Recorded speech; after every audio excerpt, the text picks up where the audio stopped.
Okay, so this is probably going to be a fairly long video, so if you don't like fairly long videos, you might just skip this one.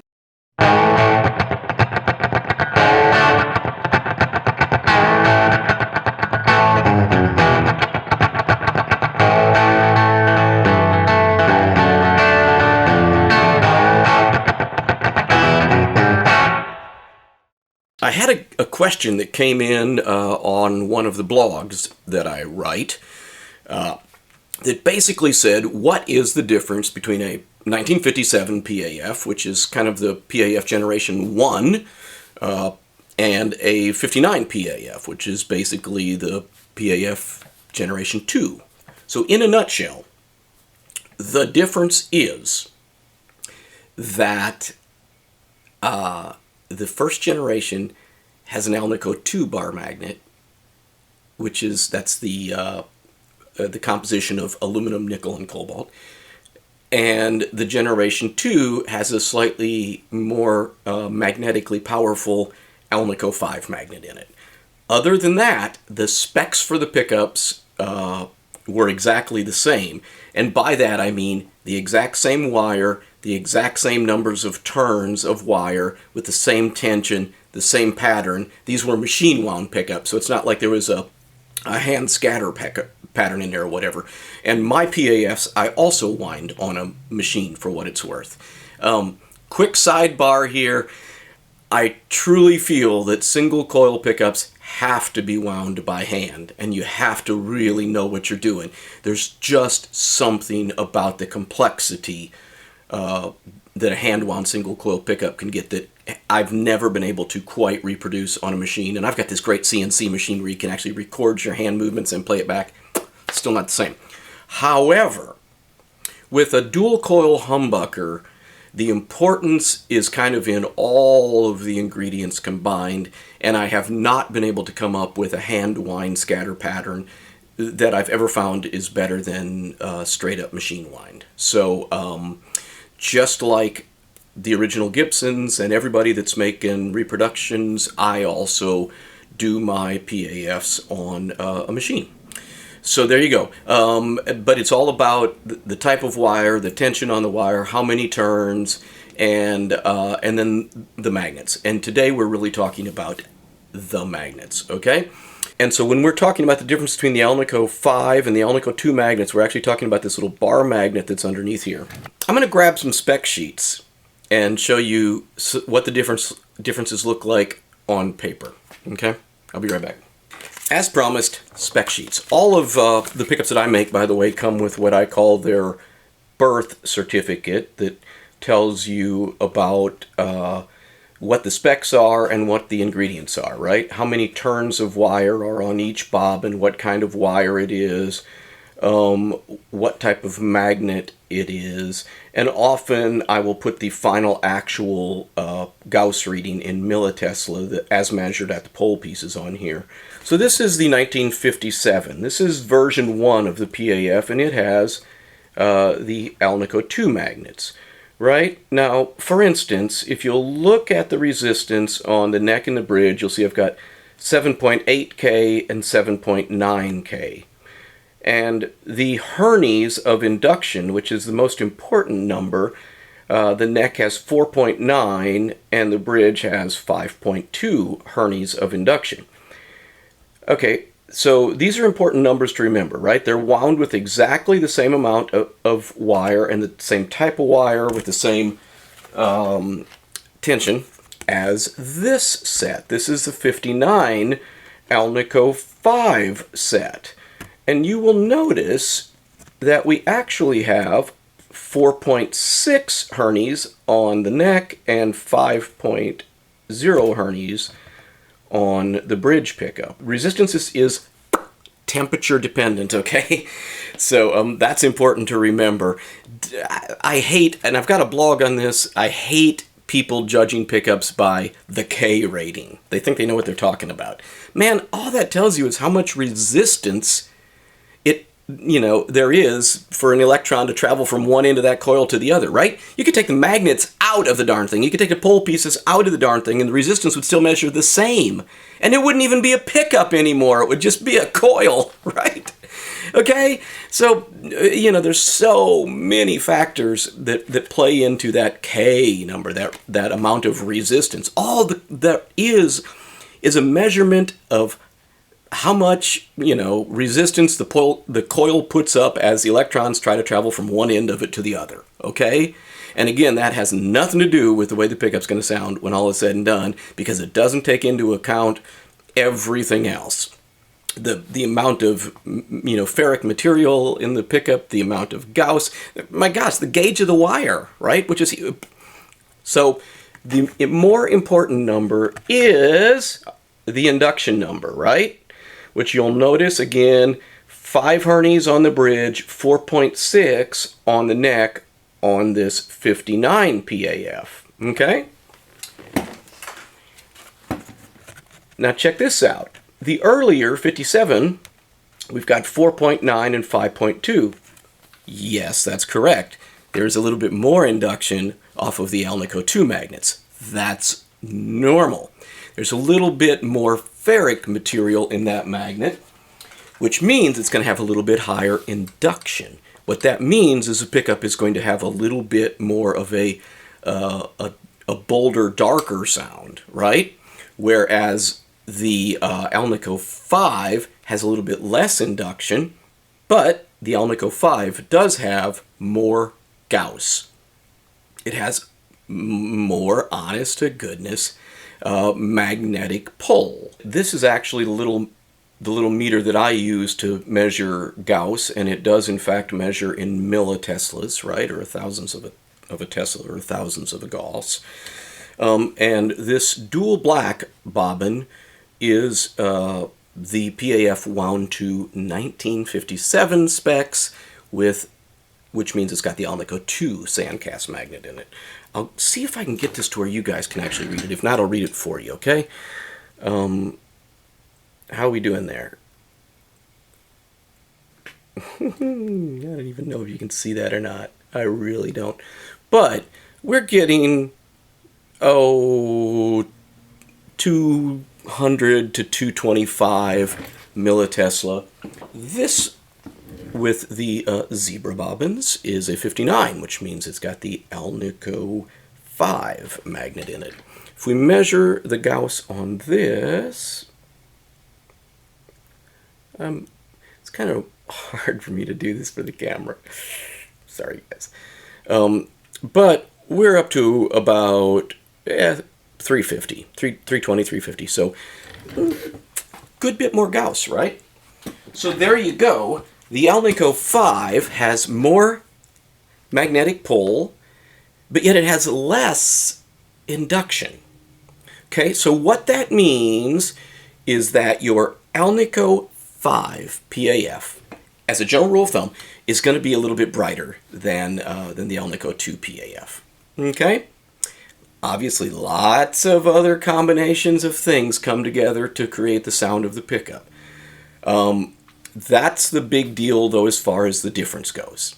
Alnico 2, a little bit softer on the top end and a little bit bolder in the lower mids, especially. Alnico 5, a little bit brighter on top, a little bit more scooped in the lower mids. Okay, so that's the main difference. Now what I'm going to do is play a little bit for you. Absolutely zero talking, and what I'll do is just do quick edits between when you see the zebra bobbins in the guitar, you will know you're listening to the 59 with the Alnico 5. When you see the dual black bobbins, you will know you are listening to the 57 with the Alnico 2 magnet in it. I've wound these two sets of pickups to be exactly the same in every way except the magnets, so you can see if you can actually hear a difference. Now, prepare to be incredibly under-impressed. Ta-da! Yes, this is my test guitar, and it's a real inexpensive guitar. And you'll see I have actually routed out the back of the guitar. So that I can simply push the pickups in from the back, screw them down, and wire them up. And I will be playing through, wait for it, there it is, the Laney Ironheart amp that I have built into my workbench. And the speaker you see underneath the workbench will have a, again, wait for it, SM57 on it. So let's go straight to no talking and nothing but the difference between the 57 and the 59s. And then after that, I'm going to come back and talk a little bit about the composition of the pickups and how you can change magnets yourself if that's what you want to do.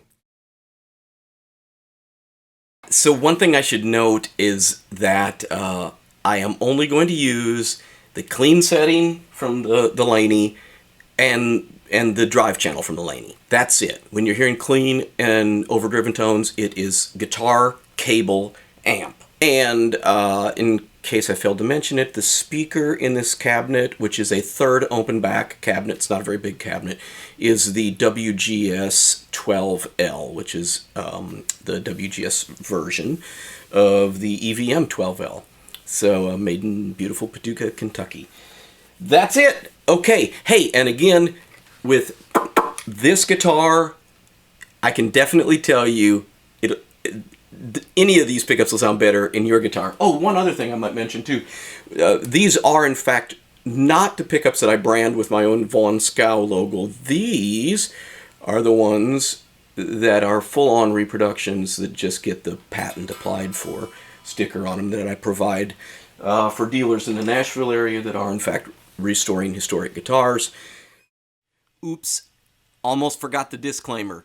I'm not that good a guitar player, so if you're looking for somebody to show off and hit you with some of the hottest licks you've ever heard in your life, prepare to be very unimpressed. And snarks, snark away, baby.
Okay, so this last little thing I was going to show you as a bonus for those of you who stayed through all of this crap, right? So again, we talked about the fact that the magnet inside of a humbucker is a bar magnet like this, right? Oh, and by the way, it will typically have one end with a marking. This one you might see actually has a little N on it. Some of them will have a little colored dot on it. Some of them will just have a little stripe with a Sharpie.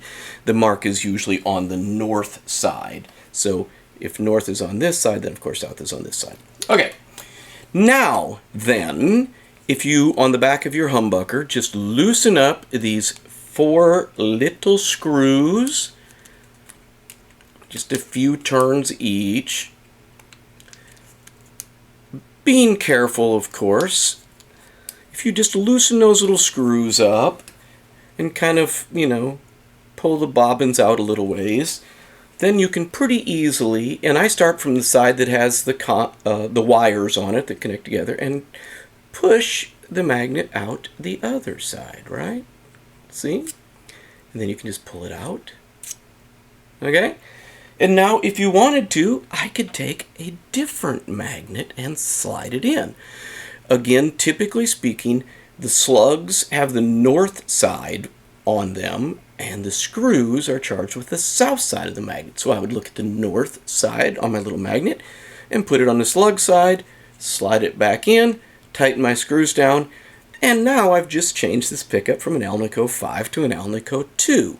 So if by chance you saw anything in those little sound samples with that pathetic guy playing guitar that convinced you one way or another towards Alnico 5 versus Alnico 2, on eBay and other places you can buy these bar magnets. You can either get them in, this one is actually the sort of modern shiny versions, which by the way tend to have just a little, they hold just a little bit more charge, okay? Whereas the Sandcast ones, the vintage type, have a little bit lower charge. So if you want vintage sound, I'd go for the Sandcast, which again, for comparison purposes, right? You got your shiny, you got your Sandcast, okay? Yeah.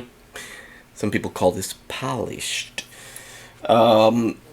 Unless you have the ability to charge magnets yourself and to read Gauss very specifically, probably just order your magnets to be pre-charged, and they will come with a side marked north. So there you go. Now you can kind of mix and match and roll your own on the magnet thing. And this has been a lot of work for me, so doggone it, I hope you appreciated it. Y'all come back now, you hear?